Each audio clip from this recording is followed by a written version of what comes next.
Hi friends, welcome back to my YouTube channel.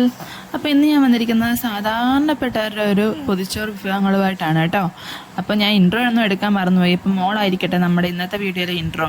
അവളാണെങ്കിൽ അത് നെല്ലിക്കപ്പുളി കേട്ടോ, മറ്റേ അരിനെല്ലിക്ക എന്ന് പറയില്ലേ, അതിനകത്ത് കളിച്ചുകൊണ്ടിരിക്കുക. അത് അമ്മ പറിച്ചിട്ട് അവിടെ കൊണ്ട് കൊടുത്തേ കേട്ടോ. നമ്മൾ ഞാൻ പറഞ്ഞില്ലേ സാധാരണക്കാരുടെ പൊതിച്ചോറ്. അപ്പോൾ നമ്മൾ അതിനകത്ത് ആദ്യത്തെ കൂട്ടം നമ്മൾ ഉരുളക്കിഴങ്ങ് മെഴുക്കുവരട്ടി ആയിരിക്കുമല്ലോ. അത് നമുക്ക് തൊലി കളഞ്ഞ് വൃത്തിയാക്കി എടുക്കാം കേട്ടോ. തൊലി കളഞ്ഞ് വൃത്തിയാക്കി കഴുകിയിട്ട് ചെറിയ ചെറിയ കഷ്ണങ്ങളാക്കി മുറിച്ചെടുക്കാം. ഞങ്ങൾക്കൊക്കെ വീട്ടിൽ അമ്മ സ്ഥിരം തന്നിടുന്ന സാധനമായിരുന്നു കേട്ടോ ഉരുളക്കിഴങ്ങ് മെഴുക്കുവരട്ടി. അമ്മയ്ക്ക് ഇഷ്ടമായിരുന്നു, അതുപോലെ ഞങ്ങൾക്ക് ഇഷ്ടമായിരുന്നു ആ സമയത്ത് പൊതിയുടെ കൂടെ കഴിക്കാൻ വേണ്ടിയിട്ട്. അപ്പോൾ നമുക്ക് ആ ചെറുതായിട്ട് മുറിച്ചെടുത്തിട്ട് വേണമെങ്കിൽ ഒരു പച്ചമുളകോട് ചേർത്ത് കൊടുക്കാം കേട്ടോ. ഇതിപ്പോൾ മക്കൾക്ക് കൂടെ കൊടുക്കാനുള്ളതായതുകൊണ്ട് അതൊന്നും ചേർത്തിട്ടില്ല. ഇന്നത്തെ കറികൾക്കുള്ള എല്ലാം മിക്കവാറും എല്ലാം ഞാൻ കൂട്ടി വെച്ചിട്ടുണ്ട് കേട്ടോ. മീനും അതുപോലെ തോരനുള്ളതും ചമ്മന്തി അരയ്ക്കാനുള്ളതും എല്ലാം ഞാൻ ഏകദേശം സെറ്റാക്കി വെച്ചിട്ടുണ്ട്. പിന്നെ കുറേ ഞങ്ങൾക്ക് വാങ്ങിക്കാനൊക്കെ പോകുന്നേ ഉള്ളായിരുന്നു. അപ്പം ബാക്കിയെല്ലാം ഞാൻ അരിഞ്ഞു പറക്കി വെച്ചിട്ടുണ്ടായിരുന്നു. അതിപ്പം നമുക്കിന്ന് ചീരത്തോരനാണ് വെക്കാൻ പോകുന്നത് പൊതിച്ചോറിനകത്ത്. ഇതൊക്കെ ഇവിടുത്തെ അടുത്തുള്ള പറമ്പിൽ നിന്നൊക്കെ കിട്ടുന്നതാണ് കേട്ടോ, വാങ്ങിക്കുന്നതൊന്നുമല്ല. അമ്മ ഇവിടെ നിന്നൊക്കെ പറിച്ചുകൊണ്ട് വരുന്നതാണ്. പിന്നെയാണ് ഞാൻ പറഞ്ഞില്ലേ ഉരുളക്കിഴങ്ങെല്ലാം ചെറുതായിട്ട് അരിഞ്ഞിട്ട് നമ്മൾ അടുപ്പ് വെച്ചിട്ടുണ്ട്. കുറച്ച് വെള്ളം കൂടി ഒഴിച്ച് കുറച്ച് മഞ്ഞപ്പൊടിയും കൂടി ഇട്ടിട്ട് അത് നമ്മൾ വേവിക്കാൻ വേണ്ടി വെക്കുക കേട്ടോ. പിന്നെ തിളച്ച് കഴിഞ്ഞിട്ട് ഉപ്പിടത്തുള്ളൂ. ഇപ്പം ഉപ്പിട്ട് കൊടുത്താൽ അത് വേവത്തില്ല, അതുകൊണ്ട് തിളച്ച് കഴിഞ്ഞിട്ട് നമ്മൾ ഉപ്പിടത്തുള്ളൂ. അപ്പോൾ ആവശ്യത്തിന് വെള്ളം ചേർത്തിട്ട് ഞാൻ തിളപ്പിക്കാൻ വേണ്ടി വെക്കുന്നുണ്ട്. പിന്നെ കുറച്ച് സ്പൈസി ആയിട്ട് വേണ്ടവർക്കാണെങ്കിൽ ഈ സമയത്ത് നമുക്ക് കുറച്ച് മുളക് പൊടിയോ അല്ലെങ്കിൽ കുരുമുളക് പൊടിയൊക്കെ ഇട്ട് കൊടുക്കാവുന്നതാണ് കേട്ടോ. ഞാനതൊന്നും ഇട്ടിട്ടില്ല. മക്കൾക്ക് ഞാൻ പറഞ്ഞില്ലേ മക്കൾക്ക് കൊടുക്കേണ്ടതുകൊണ്ട് അതൊക്കെ ഒഴിവാക്കി കേട്ടോ. അതപ്പോൾ അവിടെ ഇരുന്ന് വേവട്ടെ. ഇനി നമുക്ക് ഒരു മീൻ കറിയിലോട്ട് പോകാം കേട്ടോ. അത് ഇന്നലത്തെ കുറച്ച് മീനിൻ്റെ തലയൊക്കെ ബാക്കിയിരുന്നുണ്ടായിരുന്നു. മറ്റേ വാളയായിരുന്നു ഇന്നലെ വാങ്ങിച്ചിരുന്നത്. അപ്പോൾ അതിൻ്റെ കഷ്ണങ്ങൾ മാത്രമേ ഞാൻ ഇന്നലെ എടുത്തിട്ടുള്ളായിരുന്നു കേട്ടോ. അതിന് ബാക്കി കുറച്ച് മീനിൻ്റെ തലയും അങ്ങനെ കുറച്ച് പാഴ്സൊക്കെ ഇരിപ്പുണ്ടായിരുന്നു. അപ്പം ഞാൻ കരുതി അത് തട്ടിക്കൂട്ടിയിട്ടൊരു മീൻ കറി വെക്കാമെന്ന്. മീൻ കറി ഇഷ്ടമുള്ളവരുണ്ടല്ലോ ഇവിടെ, അതുകൊണ്ട് തട്ടിക്കൂട്ടിയൊരു മീൻ കറി കേട്ടോ. തക്കാളി ഉള്ളിയും പച്ചമുളകും അരഞ്ഞിട്ടിട്ടുണ്ട് കേട്ടോ. പിന്നെ അതിനകത്തോട്ട് വെളുത്തുള്ളിയും ഇഞ്ചിയും കൂടെ ചതച്ചു ഇട്ടിട്ടുണ്ട്. പിന്നെ നമ്മുടെ മുളക് പൊടിയും മല്ലിപ്പൊടിയും മഞ്ഞൾപ്പൊടിയും മിക്സാക്കി ആവശ്യത്തിന് വെള്ളം ഒഴിച്ചിട്ട് ഞാൻ പിന്നെ അടുപ്പിലോട്ട് വെച്ചു കേട്ടോ. ഇത് ഞാൻ പറഞ്ഞില്ലേ തട്ടിക്കൂട്ട് മീൻ കറിയാണ്. അപ്പം പെട്ടെന്ന് വേവാൻ വേണ്ടിയിട്ട് അടുപ്പിലോട്ട് വെച്ചു. അന്ന് ഞങ്ങൾക്ക് ദോശയായിരുന്നു രാവിലെ കഴിക്കാൻ വേണ്ടിയിട്ട്. അപ്പോൾ അതിനൂടെ കഴിക്കാമെന്നുള്ളൂ എന്ന് വിചാരിച്ചിട്ട് വെച്ചതാണ് കേട്ടോ. പിന്നെ മീൻകറിയിൽ ഞാൻ കുറച്ച് കുരുമുളകോട് ചേർത്ത് കൊടുക്കുന്നുണ്ട് കേട്ടോ. എനിക്കാണെങ്കിൽ ഏത് മീൻ കറി വെച്ചാലും കുരുമുളകിന് വേണം. ഞാൻ ലാവശ്യമായിട്ട് കുരുമുളക് ഇടുക. എനിക്ക് കുരുമുളകിൻ്റെ ടേസ്റ്റ് ഇഷ്ടമാണ് കേട്ടോ. അതുകൊണ്ടാണ് ഞാൻ കുരുമുളക് ചേർക്കുന്നത്. എല്ലാവരും ഒന്നും ഇടുന്നവരില്ല, ഞാൻ ഇടും. പക്ഷേ അതുകൊണ്ടല്ല എല്ലാ പൊടി ഇട്ടിട്ട് ഞാൻ നല്ലപോലെ മിക്സാക്കി കൊടുക്കുന്നുണ്ട്. കൈ വെച്ചിട്ട് തന്നെ മിക്സാക്കി കൊടുക്കുന്നുണ്ട്. എന്നിട്ട് ആവശ്യത്തിന് വെള്ളം കൊണ്ട് വെച്ച് ചേർത്തിട്ട് അടുപ്പിലോട്ട് വെച്ച് കൊടുക്കും. പിന്നെ ഇപ്പം ഞാൻ ഗ്യാസിലല്ല വെച്ചത് കേട്ടോ. അപ്പോൾ ചോറ് വന്നിട്ടുണ്ടായിരുന്നു അടുപ്പിൽ. അപ്പം ഞാൻ കരുതിയെങ്കിൽ പിന്നെ അടുപ്പിലോട്ട് വെച്ചേക്കാം. അപ്പോൾ ഗ്യാസൊന്നും ഒഴിഞ്ഞിട്ടില്ലായിരുന്നു. 2 അടുപ്പിലും സാധനങ്ങളുണ്ടായിരുന്നു ഗ്യാസിൻ്റെ. അപ്പോൾ ഇതിനകത്തോട്ട് വെക്കാമെന്ന് കരുതിയിട്ട് ഞാൻ പിന്നെ അത് ആദ്യം മുതൽ കത്തിക്കും കേട്ടോ. അമ്മ അത് ചോറ് വെച്ച് വാങ്ങി വെച്ചിട്ട് പോയിട്ടുണ്ടായിരുന്നു. അപ്പോഴത്തേനും കെട്ടുപോയിട്ടുണ്ടായിരുന്നു. അപ്പം മീൻകറി വെച്ചപ്പോൾ ഞാൻ കരുതിയെങ്കിൽ പിന്നെ നമുക്ക് അതിനകത്ത് തീക്കാനല്ലുണ്ടല്ലോ, അതിനകത്ത് അങ്ങ് വെച്ചേക്കാമെന്ന് കരുതിയിട്ട് പിന്നെ തീ കത്തിച്ച് വെച്ചത്. അപ്പോൾ നമ്മൾ ഉരുളക്കിഴങ്ങ് നോക്കി നോക്കാം കേട്ടോ. എന്നിട്ട് നമുക്ക് വെള്ളം തിളച്ചിട്ടുണ്ട്. അപ്പോൾ നമുക്ക് ഉപ്പിട്ട് കൊടുക്കാം. പിന്നെ ഇപ്പുറത്തെ കുക്കറിലാണെങ്കിൽ ഞാൻ കുഞ്ഞിന് വേണ്ടിയിട്ട് ചെറുപയർ പുഴുങ്ങാൻ വേണ്ടിയിട്ടേക്ക് വരുന്നത് കേട്ടോ. ഞാൻ അതപ്പോൾ അടച്ചു വെച്ചിട്ട് പിന്നെയും രണ്ടാമത് ഒന്നുകൂടെ ഒന്ന് തുറന്ന് നോക്കട്ടെ വെന്തോന്ന് അറിയാൻ വേണ്ടിയിട്ട്. അപ്പോൾ ഒന്നുകൂടെ ഒന്ന് വേവാനുണ്ടായിരുന്നു. ഒന്ന് ഞാൻ ഇളക്കി കൊടുത്തിട്ട് ഒന്നുകൂടെ വെന്തോന്ന് നോക്കിയതാണ്. അത് സ്പൂൺ വെച്ചിട്ട്. അപ്പോൾ ഒന്നുകൂടെ ഒന്ന് വേവാനുണ്ട്. അപ്പോൾ ഞാൻ വീണ്ടും ഒന്ന് അടച്ചു വെച്ചു കേട്ടോ. അപ്പോഴത്തേനും നമ്മുടെ മീൻകറിക്ക് ഒന്ന് തിളച്ചിട്ടുണ്ടായിരുന്നു. അപ്പോൾ മീൻകറിക്കകത്തോട്ട് നമുക്ക് ഉപ്പിട്ട് കൊടുക്കാം. ഉപ്പിട്ടിട്ടില്ലായിരുന്നു ആദ്യമേ, അപ്പോൾ ഇപ്പോൾ ഉപ്പിട്ട് കൊടുക്കാം. പിന്നെ പുളിയും ചേർത്ത് കൊടുക്കാം കേട്ടോ. ചട്ടി ഒന്ന് നന്നായിട്ട് ഇളക്കി ഇങ്ങോട്ട് വെക്കണം കേട്ടോ, അടി പിടിക്കാതെ. എന്നിട്ട് നമുക്കൊന്ന് അടച്ചു വെച്ച് വേവിച്ചെടുക്കാം. പിന്നെ ഇപ്പുറത്താണെങ്കിൽ കുക്കർ ഒഴിഞ്ഞപ്പോൾ ഞാൻ ഗ്യാസിലോട്ട് ഇച്ചിരി കൂവപ്പൊടി വെച്ചു കേട്ടോ. ഇവിടെ ഞാൻ അവിടെ നിന്നും കണ്ടിട്ടില്ല ഇങ്ങനെ കൂവപ്പൊടി ഇങ്ങനെ കാച്ചാൻ വെക്കുന്നത്. ഇവിടെ ഏട്ടൻ ഭയങ്കര ഇഷ്ടം ഇങ്ങനെ കൂവപ്പൊടി കാച്ചുന്നത്. ഇങ്ങനെ കുറേ വെള്ളം ഒഴിച്ചിട്ട് കുറച്ച് പൊടിയും കൂടി ഇട്ടിട്ട് അത് കുറുക്കി എടുക്കണം. കുറച്ച് പഞ്ചസാരയും ഉപ്പും ഇടും. കുറുക്കി എടുത്തിട്ട് അത് കുടിക്കുക. അപ്പോഴത്തേനും നമ്മുടെ ഉരുളക്കിഴങ്ങ് വെന്തിട്ടുണ്ട് കേട്ടോ. അപ്പോൾ ഉരുളക്കിഴങ്ങ് അത് വാങ്ങി വെച്ചിട്ട് നമുക്കൊരു പാൻ വെച്ച് കൊടുക്കാം. ആ പാനകത്തോട്ട് വെളിച്ചെണ്ണ ഒഴിച്ചിട്ട് നമുക്കത് ഇട്ട് കൊടുക്കാം കേട്ടോ. അപ്പോൾ ഞാൻ കുറച്ച് വെളിച്ചെണ്ണ ഒഴിച്ച് കൊടുക്കുന്നുണ്ട്. ഇത് ഇടയ്ക്കിടയ്ക്ക് ഇളക്കാൻ മറന്നുമല്ലോ കേട്ടോ, അത് അടിക്ക് പിടിക്കും കൂവപ്പൊടി. അതുകൊണ്ട് ഇടയ്ക്കിടയ്ക്ക് കൈവിടാതെ ഇളക്കിക്കൊണ്ടിരിക്കണം. അപ്പോൾ ഞാൻ എൻ്റെ ഇടയ്ക്ക് ഇതൊക്കെ വെക്കേണ്ടതുകൊണ്ട് അത് ഇടയ്ക്കിടയ്ക്ക് ഇളക്കി കൊടുക്കുന്നുണ്ട്. അപ്പോൾ അതുകൊണ്ട് ഞാൻ പറഞ്ഞില്ലേ നമ്മുടെ മെഴുക്കുവരട്ടിക്ക് ഇട്ട് കൊടുക്കുന്നുണ്ട്. അതിന് എണ്ണയ്ക്കകത്ത് നല്ലപോലെ മൂത്ത് കിട്ടണം. പിന്നെ ഇവിടെ എല്ലാവർക്കും ഇഷ്ടം കേട്ടോ ഇങ്ങനെ വെക്കുന്നത് ഉരുളക്കിഴങ്ങ്. ഇവിടെ അങ്ങനെ ഞാൻ വന്നേ പിന്നെയാണെന്ന് തോന്നുന്നു ഇങ്ങനെ വെക്കുന്നത്, ഇങ്ങനെ മൂപ്പിച്ചെടുക്കുന്നത്. അല്ലാതെ വെക്കാറുണ്ട്, പക്ഷേ ഇങ്ങനെ മൂപ്പിച്ചെടുക്കാറില്ല. എനിക്കാണെങ്കിൽ എണ്ണയ്ക്കത് മൂപ്പിച്ചെടുക്കുന്നത് ഇഷ്ടം. നമ്മുടെ മീൻകറി ഏകദേശം ആയിട്ടുണ്ട് കേട്ടോ. അതിന് ഇച്ചിരി വെളിച്ചെണ്ണ അങ്ങോട്ട് തൂക്കി കൊടുക്കാം. എന്നിട്ട് കുറച്ച് കറിവേപ്പിലയും കൂടി ഇട്ടിട്ട് ഒന്ന് ഇളക്കിയിട്ട് നമുക്ക് വാങ്ങി വെക്കാം കേട്ടോ. എന്നിട്ട് നമുക്കവിടെ തോരനുള്ള ചീൻചട്ടിയും കൂടെ വെച്ച് കൊടുക്കാം. പിന്നെ അതിനകത്തോട്ട് നമുക്ക് വെളിച്ചെണ്ണ ഒഴിച്ചിട്ട് ഇച്ചിരി കടുകൂടെ വറുത്തിട്ട് നമുക്ക് ചീര ഇട്ട് കൊടുക്കാം കേട്ടോ. എന്നിട്ട് അതൊന്ന് ഇളക്കിയിട്ട് അടച്ചു വെക്കണം കേട്ടോ. അപ്പോഴത്തേനും നമ്മുടെ മെഴുക്കോട്ട് നമുക്കൊന്ന് ഇളക്കി കൊടുക്കാം. അത് എൻ്റെ കയ്യിൽ ഒരു കയ്യിലാണ് ക്യാമറ ഇരിക്കുന്നത്, ഫോൺ ഇരിക്കുന്നത് കേട്ടോ. അതുകൊണ്ടാണ് ഒറ്റ കൈ കൊണ്ട് ഈ സാഹസം കാണിക്കുന്നത്. ഇന്നിപ്പോൾ ഏട്ടന് പോകേണ്ടാത്ത ദിവസമായതുകൊണ്ട് ഏട്ടനായിരുന്നു കേട്ടോ എൻ്റെ ക്യാമറമാന്.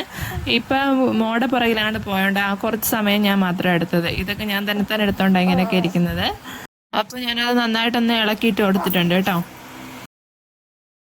ഇനി നമുക്ക് തോരന് ആവശ്യമായിട്ടുള്ള തേങ്ങയൊന്ന് അരച്ചെടുക്കാം കേട്ടോ. അതിനകത്തോട്ട് നമുക്ക് 4-5 കഷ്ണം വെളുത്തുള്ളിയും കൂടെ ചേർത്ത് കൊടുക്കാം. പിന്നെ ഇതിനകത്തോട്ട് കാന്താരിയും കൂടെ ചേർക്കുന്നുണ്ട് കേട്ടോ. കാന്താരി ചേർക്കുന്നില്ല എന്ന് ഞാനല്ലാതെ നമ്മുടെ കൈ കൊണ്ടൊരു നല്ലപോലെ ഒന്ന് ഉടച്ച് ചേർക്കത്തേ ഉള്ളായിരുന്നു ഈ തോരനകത്തോട്ട് തേങ്ങ. പക്ഷേ ഇത് കാന്താരിയും കൂടെ ഉള്ളതുകൊണ്ട് ഞാൻ ചേച്ചൊന്ന് മിക്സിക്കകത്തുനിന്ന് ചതച്ചെടുക്കാമെന്ന്. അപ്പോൾ അതുകൊണ്ട് കാന്താരിയും കൂടി ഇട്ട് കൊടുക്കുന്നുണ്ട്. എന്നിട്ട് തോരൻ ആവശ്യത്തിനുള്ള ഉപ്പൂടെ ചേർത്ത് കൊടുത്തിട്ട് നമുക്കൊന്ന് ചതച്ചെടുക്കാം കേട്ടോ. ഒരടി അടിക്കുന്നുള്ളൂ മിക്സിക്കകത്തിട്ടിട്ട്. പിന്നെ ഉപ്പൊക്കെ അല്ലാതെ ഇടുന്നവരുണ്ട് കേട്ടോ ആ തോരനകത്തോട്ട് തന്നെ. ഇത് അരപ്പിനകത്ത് കൂടാതെ അല്ലാതെ ഇടുന്നവരുണ്ട്. പക്ഷെ ഞാനാണെങ്കിൽ അതിനകത്ത് ഇടാൻ മറന്നു പോകും. പിന്നെ അരപ്പ് ചേർത്ത് കഴിഞ്ഞിട്ട് ഇടാൻ മറന്നു പോകും. അതുകൊണ്ട് അരപ്പിൻ്റെ കൂടെ അങ്ങ് ചേർത്തിട്ട് അങ്ങ് ഇടും. അപ്പോൾ ഞാൻ അരച്ചുകൊണ്ട് വന്നിട്ടുണ്ട് കേട്ടോ. ഒറ്റയടി അടിക്കാവൂ, ഒത്തിരി അങ്ങ് അരഞ്ഞു പോകണ്ട. അപ്പോൾ ഈ പരുവത്തിന് എടുക്കണം. പരുവത്തിനിട്ട് നമ്മുടെ തോരനകത്തോട്ട് ഇട്ട് കൊടുക്കാം. ഇതൊക്കെ എല്ലാവർക്കും അറിയാവുന്നതാണ്, എന്നാലും ഞാൻ എടുക്കുന്നുണ്ട് അങ്ങ് പറഞ്ഞതേ ഉള്ളൂ കേട്ടോ. ഇതൊക്കെ ഞാൻ വീഡിയോ എടുത്തിട്ടുള്ളതുകൊണ്ട് അതിൻ്റെ കൂടെ ബാക്കിയായിട്ട് അങ്ങ് പറഞ്ഞതേ ഉള്ളൂ. അപ്പോൾ നമുക്ക് നല്ലപോലെ ഒന്ന് മിക്സാക്കി എടുക്കാം. നല്ലപോലെ ഒന്ന് ഇളക്കി കൊടുക്കാം. ഇതിന് ഒരുപാട് വേവണ്ടല്ലോ, ചീരയല്ലേ, ഇല ആയതുകൊണ്ട് ഒരുപാട് വേവണ്ട. ഒന്ന് മിക്സ് ചെയ്തിട്ട് എടുത്ത് കഴിഞ്ഞിട്ട് നമുക്ക് വാങ്ങി വെക്കാം. അപ്പോഴേക്കും നമ്മുടെ ഉരുളക്കിഴങ്ങ് മെഴുക്കുവരട്ടി മൂത്തിട്ടുണ്ടായിരുന്നു കേട്ടോ. നാണ്ട് തുറന്ന് നോക്കുന്നുണ്ട്. അപ്പോൾ അത് ഏകദേശം മൂത്തിട്ടുണ്ട്. അതപ്പോൾ നമുക്ക് അതിൻ്റെയും ഗ്യാസ് ഓഫാക്കി കൊടുക്കാം. അപ്പോൾ അത് രണ്ടും നമുക്ക് റെഡി ആയിട്ടുണ്ട്. ഇനി നമ്മുടെ പൊതിച്ചോറിലെ മെയിൻ ഐറ്റം വന്നിട്ടുണ്ട് കേട്ടോ, ചമ്മന്തി. അപ്പോൾ ചമ്മന്തിക്ക് ഞാൻ പുളിയും ഉള്ളിയും കറിവേപ്പിലയും തേങ്ങയൊക്കെ അരച്ചെടുത്തിട്ടുണ്ട് കേട്ടോ. അതാണ് ചമ്മന്തിയൊക്കെ എടുത്തിട്ടുണ്ട്. പിന്നെ മീൻ എപ്പോഴത്തേനും വാങ്ങിച്ചിട്ടുണ്ട് വന്നിട്ടുണ്ടായിരുന്നു. ഇത് വാളാന കേട്ടോ, ഇന്ന് വാളാനാക്കി ഇട്ടേക്കുന്നത്. അപ്പോൾ അത് നമുക്ക് നല്ലപോലെ അരപ്പ് ചേർത്തിട്ട് എടുക്കാം. അതിനകത്ത് 2 മക്കൾക്ക് വേണ്ടിയിട്ട് എടുത്ത് മാറ്റി വെക്കുന്നുണ്ട്. ബാക്കിയുള്ളതിനകത്തെല്ലാം മുളക് പൊടിയും മഞ്ഞൾപ്പൊടിയും കുരുമുളക് പൊടിയും ഉപ്പൂടെ ഇട്ടിട്ട് കുറച്ച് നാരങ്ങാനീരൂടെ പിഴിഞ്ഞൊഴിക്കുന്നുണ്ട് ഞാൻ. അതോടെ ഇട്ട് നല്ലപോലെ ഒന്ന് മിക്സാക്കി എടുക്കുന്നത്. ഇത് മക്കടെയാണ്. അതിനകത്ത് ഞാൻ ആകെ മഞ്ഞൾപ്പൊടിയും കുരുമുളക് പൊടിയും ഉപ്പും മാത്രമേ ചേർത്തിട്ടുള്ളൂ കേട്ടോ. പിന്നെ ഇച്ചിരി നാരങ്ങാനീരൂടെ പിഴിഞ്ഞൊഴിച്ചിട്ട് നല്ലപോലെ മിക്സാക്കി എടുക്കുന്നുണ്ട്. ഇത് വെക്കാനുള്ള സമയമൊന്നും ഇല്ല കേട്ടോ. ഇത് മീൻ കൊണ്ടുവന്നെടുത്തപ്പോഴത്തേനും ഒരു 12:30 ആവാനായിട്ടുണ്ടായിരുന്നു. അതുകൊണ്ട് പെട്ടെന്ന് ഞാൻ വെച്ചിട്ടൊന്നുമില്ല. നന്നായിട്ടൊന്ന് മിക്സ് ചെയ്തെടുത്തിട്ട് വറക്കാനായിട്ട് വെക്കാം. അത് റെസ്റ്റിംഗ് ടൈം ഒന്നും ഇല്ല. അപ്പോൾ ഞാൻ അടുപ്പത്തിൽ 2 പാൻ വെച്ച് കൊടുക്കുന്നുണ്ട് കേട്ടോ. മക്കടയും കൂടെ ഒരുമിച്ച് അങ്ങ് പൊരിച്ചെടുക്കാമെന്ന് വിചാരിച്ചിട്ട്. അപ്പോൾ അത് മക്കടയും ഇത് ഞങ്ങൾക്കൂടെ 2 പാൻ വെച്ചിട്ടുണ്ട്. അപ്പം വെളിച്ചെണ്ണ ഒഴിച്ച് കൊടുത്തിട്ടുണ്ട് കേട്ടോ. എന്നിട്ട് അവരുടെ ഇട്ട് കൊടുക്കാം. അപ്പോൾ മറ്റേ പാനിലോട്ട് നമുക്ക് മീൻ വറക്കാനുള്ള എണ്ണ ഒഴിച്ച് കൊടുക്കാം. എന്നിട്ട് ആ എണ്ണയൊന്ന് ചൂടായിട്ട് നമുക്ക് ഓരോ മീൻ വീതം പറക്കിയിട്ട് കൊടുക്കാം കേട്ടോ. ഈ മീൻ വറക്കുമ്പോൾ നല്ല ടേസ്റ്റാണ് കേട്ടോ. പിള്ളേർക്കും ആയാലും അധികം മുള്ളൊന്നും ഇല്ലാത്ത മീനായതുകൊണ്ട് നമുക്ക് പേടിക്കാതെ തന്നെ പിള്ളേർക്ക് കൊടുക്കാനും കൊള്ളാം. അപ്പോൾ മീനെല്ലാം എണ്ണയ്ക്കകത്തിട്ടിട്ട് നമുക്കൊന്ന് അടച്ചു വെച്ചിട്ട് ഒന്ന് ചെറുതായിട്ടൊന്ന് വേവിക്കാൻ വേണ്ടിയിട്ട് അടച്ചു വെച്ചിട്ട് കൊടുക്കാം. പിന്നെ ഞാൻ ഓംപ്ലേറ്റിനുള്ള ഉള്ളിയാണ് അരിയുന്നത്. ഉള്ളി മറ്റേ വലിയ ഉള്ളി എടുത്തിട്ട് ചെറുതായിട്ട് കുനുകുന അരിഞ്ഞെടുക്കുന്നുണ്ട്. അതിനകത്തോട്ട് 2 പച്ചമുളകൂടെ ചേർത്ത് അരിഞ്ഞു കൊടുക്കുന്നുണ്ട്, ചെറുതായിട്ട് അരിഞ്ഞിട്ട് കൊടുക്കുന്നുണ്ട്. പിന്നെ നമ്മുടെ ഒരു 4-5 മുട്ട എടുത്തു തോന്നുന്നു. ആ മുട്ട അത്രയും പൊട്ടിച്ചെടുക്കുന്നുണ്ട്. ഇപ്പം ഞാൻ 4-5 പൊതിച്ചോറ് ഉണ്ടാക്കുന്നത്. ഞങ്ങൾ ഇന്ന് അനിയനും വൈഫും ഒക്കെ ഉള്ള ദിവസം, അവധി ദിവസം ആയതുകൊണ്ട് എല്ലാവരും വീട്ടിലുണ്ട്. അപ്പം എല്ലാവർക്കും വേണ്ടിയിട്ട് തയ്ക്കാൻ വേണ്ടിയിട്ട് 4-5 മുട്ട എടുക്കുന്നുണ്ട്. അതെല്ലാം കൂടെ ഇച്ചിരി മഞ്ഞൾപ്പൊടിയും കൂടി ഇട്ടിട്ട് ഉപ്പും ഇട്ടിട്ട് മിക്സാക്കി എടുക്കുന്നുണ്ട്. ഇവിടെ ഏട്ടന് കുരുമുളക് ഇഷ്ടമല്ലാത്തതുകൊണ്ട് ഞാൻ മുട്ടയ്ക്കകത്ത് കുരുമുളക് ഇട്ടിട്ടില്ല കേട്ടോ. കുരുമുളക് മുട്ടയിൽ ഇഷ്ടമല്ല, അതുകൊണ്ട് ഇട്ടിട്ടില്ല. ആവശ്യത്തിന് ഉപ്പൂടെ ഇട്ടിട്ട് നല്ലപോലെ മിക്സാക്കി എടുത്തിട്ടുണ്ട്. അതിനിടയ്ക്ക് നമ്മുടെ മീനൊന്ന് മറിച്ചിട്ട് കൊടുക്കണം കേട്ടോ. ഒരു സൈഡ് മൂത്തിട്ടുണ്ടായിരുന്നു. അപ്പോൾ അപ്പുറത്തെ സൈഡിലൂടെ മൂപ്പിക്കാൻ വേണ്ടിയിട്ട് ഞാൻ ഒന്ന് മറിച്ചിട്ട് കൊടുത്തിട്ടുണ്ട്. നല്ല രസമുണ്ടല്ലേ മീൻ മൂപ്പിച്ചിട്ട് ഇന്ന് കാണാൻ. അപ്പോൾ തിരിച്ചിട്ടപ്പോഴത്തേന് നല്ല ഭംഗിയുണ്ടായിരുന്നു കേട്ടോ മീൻ കാണാൻ. അപ്പോഴത്തേന് ഞാൻ മുട്ടയും പൊരിക്കാനുള്ള പരിപാടിയെല്ലാം ആയിട്ടുണ്ട്. പാൻ വെച്ചിട്ട് മുട്ടയും പൊരിച്ചെടുത്തിട്ടുണ്ട് കേട്ടോ. മുട്ട ഓംപ്ലേറ്റ് അടിക്കുന്നതിനകത്ത് ഞാൻ പ്രൊഫഷണലൊന്നും അല്ല കേട്ടോ. അതുകൊണ്ട് അങ്ങനെ ഇരിക്കുന്ന ഏട്ടാ ഞാൻ വഴക്ക് പറയുന്നുണ്ടായിരുന്നു വീഡിയോ എടുക്കുമ്പോൾ. അപ്പോൾ നമുക്ക് അടുത്ത പൊതിച്ചോറ് കെട്ടാം കേട്ടോ. ഇതിൻ്റെ ഷോർട്സ് ഞാൻ ഇട്ടിട്ടുണ്ട്. കാണാത്തവരെല്ലാം ഒന്ന് പോയി കണ്ടിരിക്കണേ പൊതിച്ചോറിൻ്റെ ഷോർട്സ്. അപ്പോൾ എല്ലാം ഇട്ടിട്ട് ഞാൻ പൊതിച്ചോറ് കെട്ടി കൊടുക്കുന്നുണ്ട്.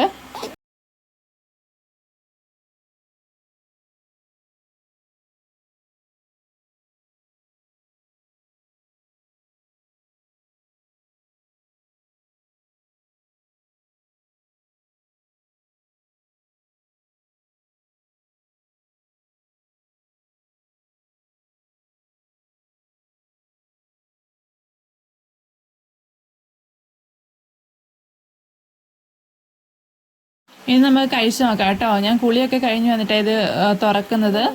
അപ്പം അത് തുറന്നിട്ട് നമുക്കൊന്ന് കഴിച്ചു നോക്കാം. പിന്നെ എനിക്ക് നമ്മൾ ഈ ഇതിനകത്ത് അല്ലാതെ വീഡിയോക്കകത്ത് പറയുന്നതിൻ്റെ കൂട്ട് അങ്ങനെ ആസ്വദിച്ച് പറയാനൊന്നും അറിയത്തില്ല. ഇതെനിക്ക് കാണുമ്പം പെട്ടെന്ന് പണ്ടത്തെ കാര്യം ഓർമ്മ വന്നു കേട്ടോ. പഴയ ഒരു ഞൊസ്റ്റു അടിച്ചതേ ഉള്ളൂ. അല്ലാതെ എനിക്ക് പറയാൻ ഞങ്ങൾ അത്രയും നേരം ഒന്നും നോക്കിയിരുന്നില്ലല്ലോ. ഇന്ന് പൊതിച്ചോറാണെങ്കിൽ ഒരു 4-5 മണിക്കൂറൊക്കെ ഇരുന്നിട്ട് വേണം കഴിക്കാൻ. ഞാൻ കഷ്ടിച്ച് 1 മണിക്കൂർ ഇരുന്നിട്ടുള്ളൂ. ഞാൻ കുളി കഴിഞ്ഞിട്ട് വന്ന് കഴിച്ചു. എല്ലാവരും ഉണ്ടായിരുന്നു കേട്ടോ. എല്ലാവരും കഴിച്ചു കഴിഞ്ഞിട്ടാണ് ഞാൻ വന്ന് പൊതി ഉറക്കുന്നത്. എല്ലാവരും ഇതുപോലെ ഒന്ന് ട്രൈ ചെയ്ത് നോക്കുക. ഇത് സിമ്പിൾ.